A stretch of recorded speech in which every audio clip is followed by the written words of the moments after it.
ദൈവത്തിന്റെ വചനം പറയുമ്പോൾ അപ്പോസ്തലൻ അത് വെളിപ്പെടുത്തുന്നുണ്ട്. നിങ്ങളിൽ ഒരുവൻ പരിശുദ്ധാത്മാവിന്റെ ശക്തിയാൽ അന്യഭാഷ സംസാരിക്കുന്നുവെങ്കിൽ അത് അവർക്ക് തന്നെ, അഥവാ പരിശുദ്ധാത്മാവിന്റെ ശക്തിയെ അന്യഭാഷയെ സംസാരിക്കുന്ന എനിക്കും നിങ്ങൾക്കും ആത്മീയ വർധന വരുത്തുന്നു, അഥവാ വളർച്ച ഉണ്ടാക്കുന്നു എന്നതാണ്.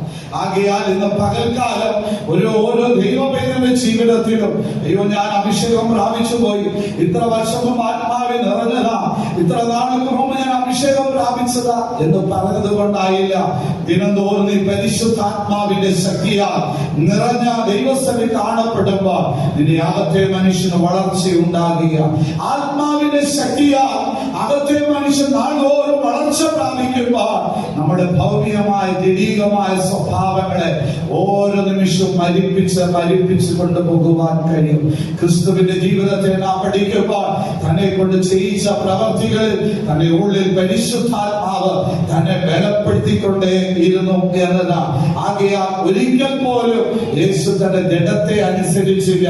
തന്റെ ഉള്ളിൽ കാണപ്പെട്ട ദൈവത്തിന്റെ പരിശുദ്ധാത്മാവ് തന്നെ വഴി നടത്തുകയാണ്. അത് കർത്താവായ യേശു ക്രിസ്തുവിനെ പഠിക്കുമ്പോൾ ഉപവസിച്ച് കഴിയുമ്പോൾ അദ്ദേഹം മരുഭൂമിയിലേക്ക് അവൻ നടത്തപ്പെടുമ്പോഴും ദൈവത്തിന്റെ ആത്മാവ് അവനോട് കൂടെ ഉണ്ടായിരുന്നു.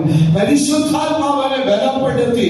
അതുകൊണ്ട് അവന് മുമ്പിൽ നേരിട്ടതായ ഓരോ പരീക്ഷയുടെ മുമ്പിലും അവൻ ദൈവത്തിന്റെ ആത്മാവിനാൽ, ദൈവവചനത്താൽ അവൻ ജയം പ്രാപിക്കുകയാണ്. എന്തുകൊണ്ട് അവൻ ജയിച്ചു? തന്റെ ഉള്ളിലുള്ള ആത്മാവ് തന്നെ വളർത്തിക്കൊണ്ടേയിരുന്നു. എന്നാൽ തന്റെ ശരീരത്തിലെ ജഡസംബന്ധമായി ജഡത്തിന്റെ ശക്തി ഇച്ഛകൾക്ക് അനുസരണമായിരുന്നുവെങ്കിൽ ഒരിക്കലും ജയിക്കില്ല. കാരണം അവന്റെ അടുക്കൽ വിശന്ന് തളർന്നു നിൽക്കുമ്പോ ആ പിശാച് ഒരു കല്ലെടുത്ത് കൊടുക്കുക, ഈ കല്ല് അപ്പമായി ഭക്ഷിക്കുക എന്നത്. നാം എന്ത് ചെയ്യും? ഒന്നല്ല രണ്ടെണ്ണം ഭക്ഷിച്ചേനെ. ആ വിശന്ന് തളർന്നിരിക്കുകയല്ലേ. എന്നാൽ കർത്താവ് അങ്ങനെ ചെയ്തില്ല. കാരണം തന്റെ ഉള്ളിൽ ആത്മാവ് തന്നെ ബലപ്പെടുത്തിക്കൊണ്ടേയിരുന്നു.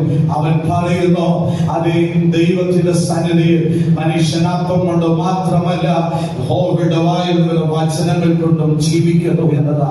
ഇന്ന് പകൽക്കാലം പ്രിയ ദൈവമക്കളെ, നമുക്ക് തന്നിരിക്കുന്ന പരിശുദ്ധാത്മാവിന്റെ അഭിഷേകം എന്നത് നമ്മെ വളർത്തുന്നത്, ബലപ്പെടുത്തുന്നത്. അതേ ക്രിസ്തു നമ്മിൽ വളരുവാൻ ദൈവത്തിന്റെ ആത്മാവ് നമ്മെ ശക്തീകരിക്കുകയാണ്. ആ ആത്മാവ് നിന്നിൽ വളർന്നുകൊണ്ടിരിക്കുമ്പോൾ ആത്മശരീരത്തിന്റെ ആത്മീയ ശരീരമായി നിന്റെ ജീവിതം മാറ്റപ്പെടുമ്പോൾ ജഡത്തിന്റെ പ്രവൃത്തിയെ മരിപ്പിച്ചുകൊണ്ട് നിന്റെ ക്രിസ്തീയ ജീവിതയാത്രയെ തുടരുവാൻ കഴിയുക. അപ്രകാരം ജഡത്തിന്റെ പ്രവൃത്തിയെ മരിപ്പിക്കുന്ന ഒരു ദൈവ പൈതൽ എന്ന് വെച്ചാൽ ആത്മാവിനാൽ വളർന്ന പരിശുദ്ധാത്മാവിനാൽ ബലപ്പെട്ടുകൊണ്ട് അകത്തെ മനുഷ്യൻ നാൾക്കുനാൾ ബലപ്പെട്ടുകൊണ്ടിരിക്കുമ്പോൾ നിന്റെ ഉള്ളിലുള്ള ആത്മാവ് നിന്നെ സഹായിക്കുകയാണ്. അതാ തിരുവചനത്തിൽ റോമർക്കെതിരെ 26 വാക്യത്തിലേക്ക് കടന്നു വരുമ്പോൾ നിന്റെ ഉള്ളിലുള്ള ആത്മാവ് നിന്റെ ബലഹീനതയ്ക്ക് തുണ നിൽക്കുകയാണ്.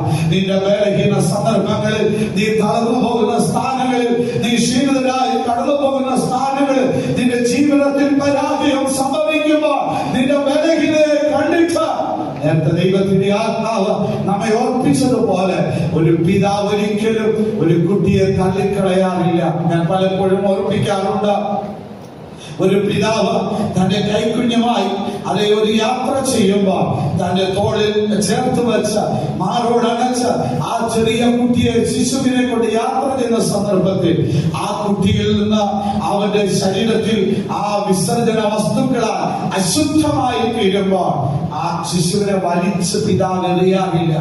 ഒരു മാതാവ് ഒരിക്കലും വലിച്ചെറിയാറില്ല. അടുത്ത സ്ഥാനത്ത് കൊണ്ടുപോയി അത് ശുദ്ധീകരിച്ച് തന്റെ ശരീരവും വൃത്തിയാക്കി താൻ എടുക്കുകയാണ്. ഒരു പിതാവ് നിന്റെ ബലഹീനതയെ കണ്ട് പാടിപ്പോകുന്ന ദൈവമല്ല, നിന്നോട് ക്ഷമിക്കുവാൻ കരുണയുള്ളവനാ.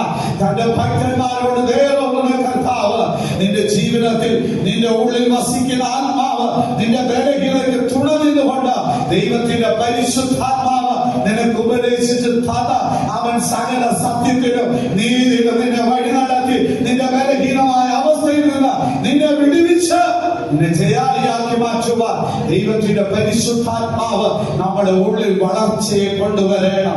രണ്ടാം, ദൈവത്തിന്റെ ആത്മാവ് എന്ന് പറയുന്നത് ഈ ആത്മാവ് നമുക്ക് വേണ്ടി പക്ഷപാതം ചെയ്യുക എന്ന് വെച്ചാൽ 8-ാം അധ്യായം 26-ാം വാക്യത്തിൽ നാം പഠിക്കുമ്പോൾ അതേ നമുക്ക് വേണ്ടി ഉച്ചരിച്ചുകൂടാത്ത ഞരക്കങ്ങളാ, നിന്റെ ഹൃദയത്തിന്റെ വേദനകളെ അത് പുറത്തേക്ക് കൊണ്ടുവന്ന ദൈവത്തിന്റെ ആത്മാവിന നീ ദൈവത്തോട് സംസാരിക്കുകയാ. നിന്റെ ജീവിതത്തിലെ വേദന അത് ഒരുപക്ഷെ മനുഷ്യനെ തിരിച്ചറിയുവാൻ കഴിയില്ല. അനേകം കൊണ്ട് വിശദീകരിക്കാൻ ഞാൻ വിശദീകരിക്കുന്നില്ല. ആ ഹന്നായുടെ ഹൃദയത്തിൽ നിന്ന് പുറപ്പെട്ടു വന്ന ആ നിലവിളിയെ പുരോഹിതൻ പോലും തിരിച്ചറിഞ്ഞില്ല. പക്ഷെ ദൈവം അത് തിരിച്ചറിയുക. നിന്റെ ഉള്ളിൽ തന്നിരിക്കുന്ന പരിശുദ്ധാത്മാവ്, ആ ആത്മാവിനാൽ നീ വളർച്ച പ്രാപിക്കുന്നതോട് ദൈവത്തിന്റെ ആത്മാവ് നിനക്ക് ഉച്ചരിച്ചു കൂടാത്ത ഞരക്കങ്ങളാ, നിന്റെ ഹൃദയത്തിലെ വേദനകൾ, നിന്റെ ഹൃദയത്തിലെ അവസ്ഥകൾ ആ പരിശുദ്ധാത്മാവ് ഈ ക്രിസ്തുവിനോട് പിതാവായ ദൈവത്തോട് അറിയിക്കുന്നതായി നാം പഠിക്കുകയാണ്. ആകയാൽ ഇന്ന് പകൽക്കാലം ഒരുപക്ഷെ നീ നിരാശയോടെ വന്നിരിക്കുക, നീ ഭാരത്തോടെ കടന്നു വന്നിരിക്കുക, വേദനകളോടെ കടന്നു വന്നിരിക്കുക. ഈ ആത്മാവിന്റെ സന്തോഷിക്കുമ്പോൾ ആത്മീയഭാഷയാൽ നീ വളർച്ച പ്രാപിച്ച് ആത്മീയ പുരോഗതിയിലേക്ക് എത്തുമ്പോൾ നിനക്ക് വേണ്ടി പക്ഷപാതം ചെയ്യുന്ന ഒരു കർത്താവുണ്ട്. ആ ക്രിസ്തു ഇന്ന് നമ്മുടെ ഹൃദയത്തിൽ വസിച്ചുകൊണ്ട് നമ്മുടെ കലകളെ ഉയർത്തി വീണ്ടും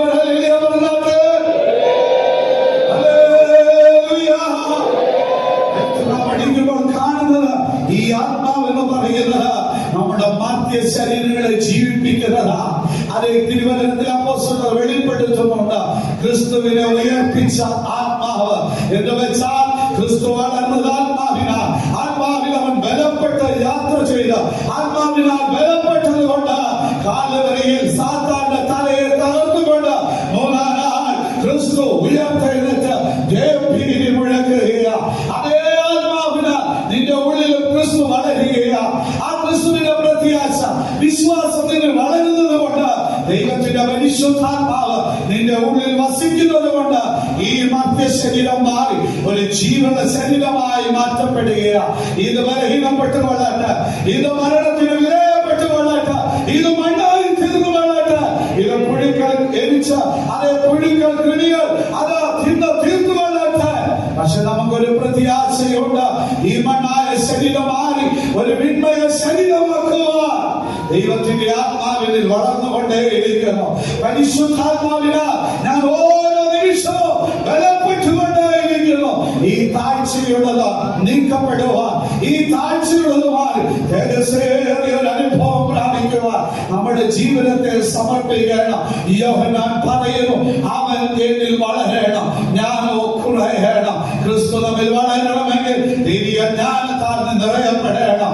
ആത്മാവിനാൽ നീ ബലപ്പെട്ടുകൊണ്ടേയിരിക്കണം. ദൈവത്തിന്റെ പരിശുദ്ധാത്മാവിനാൽ ദിനത്തോറും ബലപ്പെട്ട് കടന്നു പോകുമ്പോൾ നിനക്കും ഒരു ഉയർപ്പിൻ ശരീരമായി മാറ്റപ്പെടുവാൻ ക്രിസ്തുവിന്റെ നാളിൽ നിനക്ക് ഉയർത്തെഴുന്നേൽക്കുവാൻ കഴിയുക.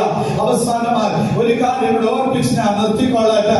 നമ്മുടെ കർത്താവ് അതേ കൃപയിൽ കടന്നു വരികയാണ്. തിരുവചനത്തിൽ നാം പഠിക്കുമ്പോൾ ആ പൈതൽ വളർന്നത് ജ്ഞാന നിറഞ്ഞവനാൽ ആത്മാവിൽ ബലപ്പെട്ടുകൊണ്ട് ദൈവകൃപയാൽ അവൻ സൂക്ഷിക്കപ്പെടുകയാണ്.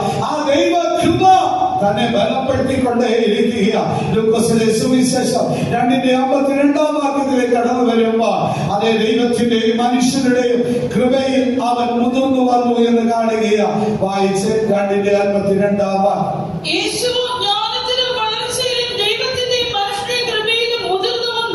നോക്കുവേ, ദൈവത്തിന്റെയും മനുഷ്യന്റെയും കൃപയിൽ അവൻ മുതിർന്നു വരികയാണ്. നമ്മുടെ കർത്താവ് നമ്മെ കുറിച്ച് ആഗ്രഹിക്കുന്നത്, ജീവൻ ദൈവം നമ്മെ കുറിച്ച് ആഗ്രഹിക്കുന്നതല്ല, ഒരു മുതിർന്ന ഒരു പുരുഷത്വമുള്ളവനായി മാറ്റപ്പെടുവാൻ, ഒരു ദൈവന്റെ പുരുഷത്വമുള്ളവനായി തീരുവാൻ. അതിനാൽ ക്രിസ്തു നമ്മിൽ ജനിച്ചിരിക്കുന്നത്. ക്രിസ്തു വളരണം. ക്രിസ്തു വളർന്ന ആ കൃപയിൽ ആത്മാവിൽ ബലപ്പെട്ട കൃപയാൽ അവൻ സൂക്ഷിക്കപ്പെടുകയാണ്. അതെ, ഈ ദൈവകൃപ എന്നെയും നിങ്ങളെയും സൂക്ഷിക്കുകയാണ്. ദൈവകൃപ നമ്മിൽ വളരണമെങ്കിൽ അപ്പോസ്തലനായ പൗലോസ് റോമർക്ക് ലേഖനം എഴുതുമ്പോൾ ഓർപ്പിക്കുന്നു, കൃപ പെരുകേണ്ടതിന് പാപം ചെയ്യുകയോ ഒരു നാളും അരുത് എന്നതാ. ആ ദൈവകൃപ പെരുകണമെങ്കിൽ നാം ആ കൊട്ടാരം വിട്ട് താഴേക്ക് വരണം. നമ്മുടെ ഭൗമികമായതൊക്കെ പ്രതാപങ്ങളോ പ്രശസ്തികളോ ലോകപ്രകാരമുള്ളതൊക്കെ ഉപേക്ഷിച്ച് നമ്മെ തന്നെ താഴ്ത്തി കൊടുക്കുമ്പോ ദൈവകൃപ നമ്മെ ധാരാളമായി പകരുകയാണ്. അതേ ദൈവസന്നിധിയിൽ തിരുവചനത്തിൽ പഠിക്കുമ്പോ സങ്കീർത്തനക്കാരൻ വെളിപ്പെടുത്തുന്നുണ്ട് അവന്റെ കൃപയാൽ ബലപ്പെട്ടു എന്നതാ. ദാവീദിന്റെ ജീവിതത്തിൽ നാം പഠിക്കുമ്പോ അവനും ദൈവകൃപയെ പ്രശംസിക്കുകയാണ്. അപ്പോസ്തലനായ പത്രോസിന്റെ ജീവിതത്തിൽ നാം പഠിക്കുമ്പോ പത്രോസ് വെളിപ്പെടുത്തുന്നുണ്ട് താഴ്മയുള്ളവർക്കോ അവൻ കൃപ നൽകുന്നു എന്നതാ. ഇന്ന് പകൽക്കാലവും നാം കൃപ പ്രാപിച്ചുകൊണ്ട് കടന്നു പോകണം. അതേ ഇന്ന് പകൽക്കാലം എത്ര പേർക്ക് അത് ആഗ്രഹമുണ്ട്. അതേ നിന്റെ മുമ്പിൽ കടന്നു വരുന്ന പരീക്ഷകളെ ജയിക്കുവാൻ ദൈവം നിനക്ക് കൃപ തരികയാണ്. ആ കൃപയാകുന്ന മാത്രമാണ് ഇന്ന് ഞാനും നിങ്ങളും ഈ ലോകത്തിൽ നിലനിൽക്കുന്നത്. ദൈവത്തിന്റെ കൃപ, ആ കൃപയൊന്ന് മാത്രമാണ് ദൈവത്തിന്റെ പരിശുദ്ധാത്മാവിന എന്നെയും നിങ്ങളെയും നിലനിർത്തുന്നത്. അതേ മുമ്പേ ഒരു സാക്ഷിവാചകത്തിൽ കൂടെ നിങ്ങൾ കേട്ട ഒരു അനുഭവത്തെ വീണ്ടും ഞാൻ ഉണർത്തിക്കൊണ്ട് ഞാൻ എന്റെ വാക്കിൽ നിർത്തിക്കൊള്ളട്ടെ. കർത്താവിന്റെ ശുശ്രൂഷയ്ക്കായി ഇറങ്ങുമ്പോൾ അപ്പച്ചനോർപ്പിച്ചതുപോലെ വലിയൊരു പ്രതികൂലത്തിന്റെ നടുവിൽ കൂടെയാണ് കടന്നു വന്നത്. എന്ന് വെച്ചാൽ കഴിഞ്ഞ ദിവസങ്ങളിൽ ഇവിടെ വന്ന ഒരു കുഞ്ഞാടിനെ പോലെ കണ്ട് സന്തോഷിച്ച് കടന്നുപോയ പിതാവ് ആ സന്ദർഭത്തിൽ മസ്കറ്റിന്റെ പ്രദേശത്തായിരുന്നു. അതെ, അവിടെ നിന്ന് തന്റെ മാതാവിനെയും സഹോദരങ്ങളെയും ബന്ധുമിത്രാദികളെയും ഫോൺ ചെയ്ത് പറഞ്ഞത്, അവൾ ഈ ശുശ്രൂഷയ്ക്കായി സിസ്റ്ററായി കടന്നുപോയ ഞാൻ അവിടേക്ക് വരുമ്പോ ഞാൻ ഇപ്പോഴേ ഒരു കത്തി വാങ്ങിച്ചു വെച്ചിട്ടുണ്ട്. ഇന്നും അത് വീട്ടിലുണ്ട് അവരുടെ. ആ കത്തിയുമായിട്ട് വന്ന എന്നെയും ഇവിടെ മാതാവിനെയും വെട്ടിക്കൊന്നിട്ട് വെയ്ത്തും തീ കത്തിക്കുമെന്ന് ആ കാലഘട്ടങ്ങളിൽ 2023 താൻ വിളിച്ചു പറഞ്ഞത്. എന്നാൽ കടന്നു വരുമ്പോൾ താനൊരു കുഞ്ഞാടിനെ പോലെ കടന്നു വന്നു. അത് എന്റെ മുമ്പിലേക്ക് കടന്നു വരുമ്പോൾ താൻ കെട്ടിപ്പിടിച്ച് എന്റെ മുഖത്ത് നോക്കി കരയുന്ന ഒരവസ്ഥയിലേക്ക് താൻ എത്തിച്ചേരുവാനിടയായി തീർന്നു. പ്രിയ സഹോദരങ്ങളെ, ദൈവത്തിന്റെ കൃപയൊന്നും മാത്രമാണ്. ഇന്ന് പകൽക്കാലം ശത്രു നിനക്ക് വിരോധമായി പോരാടിയേക്കാം. ഒരു നിമിഷം നമ്മുടെ കണ്ണുകൾ അടച്ചാട്ടെ. ആ ദൈവകൃപ നിന്നോട് കൂടെയുണ്ട്. ദൈവത്തിന്റെ കൃപ നിന്നോട് കൂടെയുണ്ട്. ശത്രു നിനക്കെതിരെ ഭീഷണി മുഴക്കിക്കൊള്ളട്ടെ. ശത്രു നിനക്ക് വിരോധമായി എഴുന്നേറ്റ് കൊള്ളട്ടെ. ദൈവത്തിന്റെ ആത്മാവ് ഓർപ്പിച്ചതുപോലെ ദൈവത്തിന് അസാധ്യമായ ഒന്നുമില്ല. അവൻ സകലത്തെയും സാധ്യമാക്കി തരുന്ന ദൈവം. പക്ഷെ ഒരു കാര്യം ഇന്ന് പകൽക്കാലം നീ നോക്ക്, നിന്റെ ഹൃദയത്തിനാൽ യേശു വളരുന്നുണ്ടോ?